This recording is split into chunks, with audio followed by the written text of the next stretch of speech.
Yeah, so I'm here again and just wanted to reassure everyone that I survived the encounter.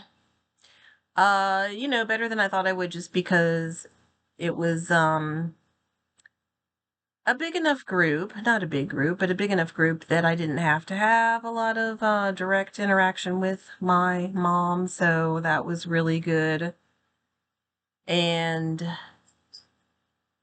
I had actually expected that that there would be relatives who were trying to what's the word, petition on her behalf or something, but maybe she told them that that would not be well received because they didn't. Kind of really surprised me. um Also, it was an insanely hot day, hot and humid and stifling and not a breath of air, and like maybe everyone was just too tired to deal with anything. I don't know. But in some ways it was anticlimactic. We didn't, have any kind of like words.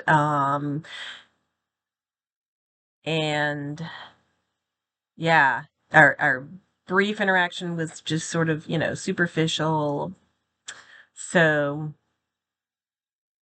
yeah, so I survived it. I just don't need more of it in my life. And um I guess I just want to share for anyone else that it might help. I didn't realize how damaging it was to have very frequent interactions with somebody who really has so much contempt for you. Like, I mean, she has a lot of contempt for everybody. Really has a very, very negative and Machiavellian worldview, and, very perfectionist thinking. I mean, no one really is okay, you know, but intellectually, I thought I could, kind of put up this armor and like not have it affect me. I didn't realize how much. Not only does it affect you in the moment, but I mean, I feel like it has affected relationships, it's affected life decisions, job decisions, parenting decisions. It just sort of poisons you. And I didn't realize that until inadvertently going no contact, which is it that just kind of happened, not by accident, but sort of by accident. It wasn't really premeditated. I just knew I needed to reduce contact, so I did, and then it stretched on longer and longer. And coincided with getting a new job that was very demanding and has long hours and whatever. So I was much less available anyway. But um, I mean, I can see I really should have reduced contact a long time ago, but I just thought I'm tough enough. I can handle it because intellectually I can handle it. Intellectually, I don't um agree with her assessments of people. But it turns out that there's some almost cellular level communication and exchange of vibes that's happening, totally, bypassing the normal circuits that are like intellectual awareness, right? And that is why I say I feel like I was, poisoned by that negativity and just contempt is maybe too strong a word, but it's a very just casual contempt, very uh dismissive, disinterested, whatever, just a bizarre, like nagging. Actually, nagging's a good word for it. Like gaslighting, of course, that always happens with narcissistic parents, but nagging, the whole thing they talk about romantically, obviously mother daughter, that's not a romantic relationship, but nagging's definitely possible. And that's one of the factors that I think has affected my worldview, even though I don't want it to. And like, I try to be aware of that issue and, you know, act intentionally in ways that are opposite from that view of me. And it's never gotten very far off the ground, not nearly as much as I think it could have if I had reduced contact much, younger and moved farther away and stayed farther away, because I moved away 7 times, but I came back every time. And I'm back now, unfortunately. And yeah. So, I just can't really overstate, and it's like a little hard to put into words. So, bounce on over to Patrick Teahan if you want a more lucid explanation with diagrams and cool visuals. Um, but if you look at some of these YouTube videos on mirroring, that might give you some sense of it. Mirroring, they usually talk about the importance of seeing your traits, mirrored in a parent in a healthy way, or your interests and passions and things that you just love to do, or things that are part of you personality wise, which I didn't have. Uh, but if you look into the mirror, the parental face and like vibe that is presented to you, and it's just like rejecting and like words just don't do it justice. Rejecting, disappointed, disgusted, um kind of find you a joke, find you like you're just a joke, you're whatever. Yeah, that's her. She gets these harebrained ideas. We'll never do XYZ. What can you expect? Kind of. And it doesn't even have to be spoken out loud. Like, if you have lived with someone for 18 or 21 years, you just, like you can see these little micro expressions.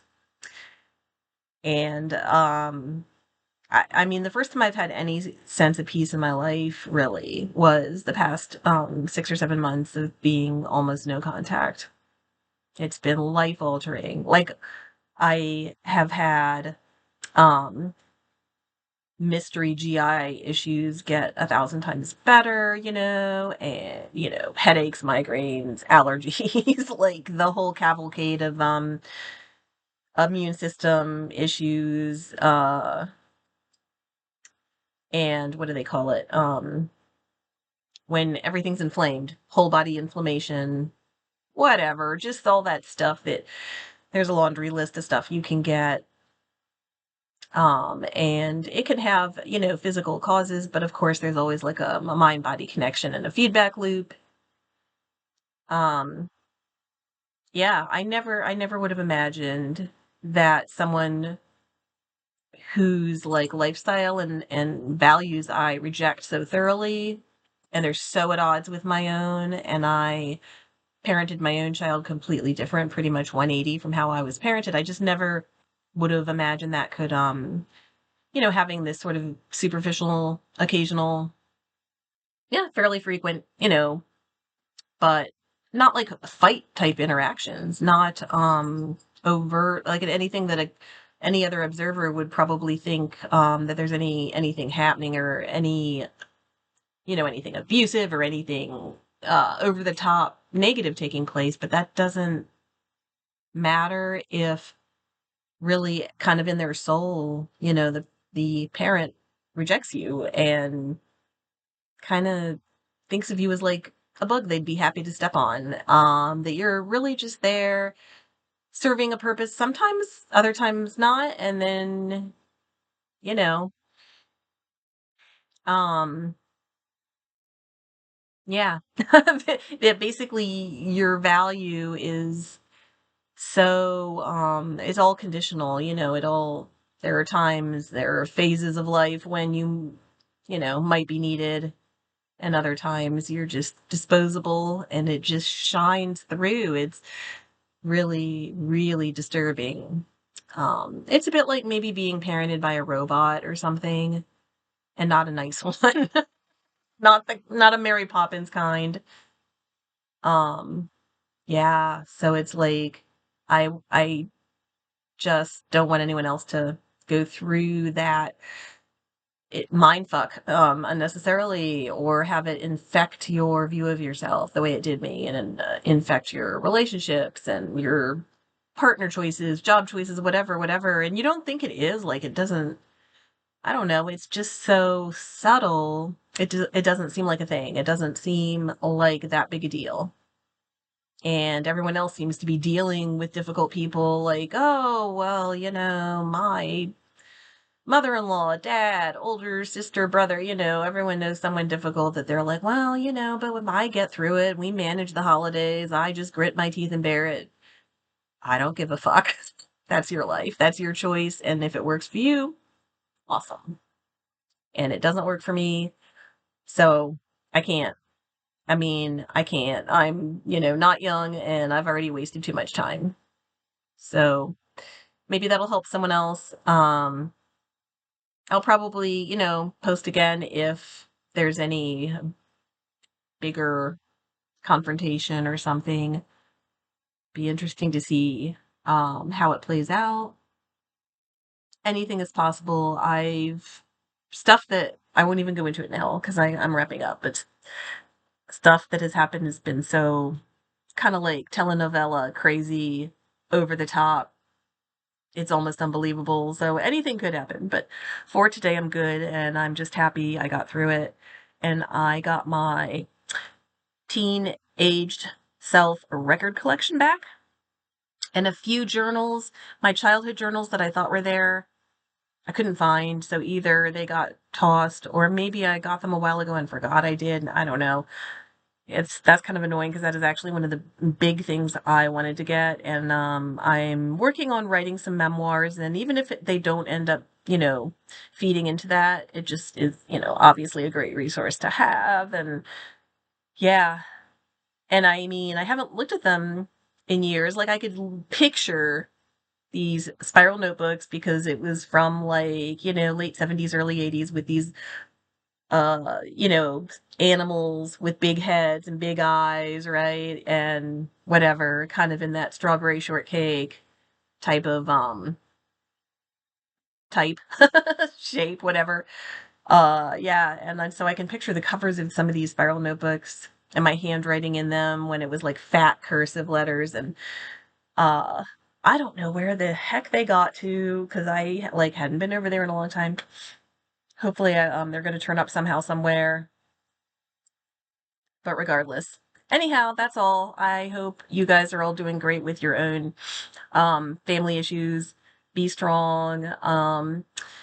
Check out the Reddit CPTSD group for support, and there is an adjacent WhatsApp group. It's affiliated with the the Reddit group. So the WhatsApp group does weekly, like, meetups, Zoom meets, and sometimes they do in person depending on where you live. So that has kind of saved my life. Bye.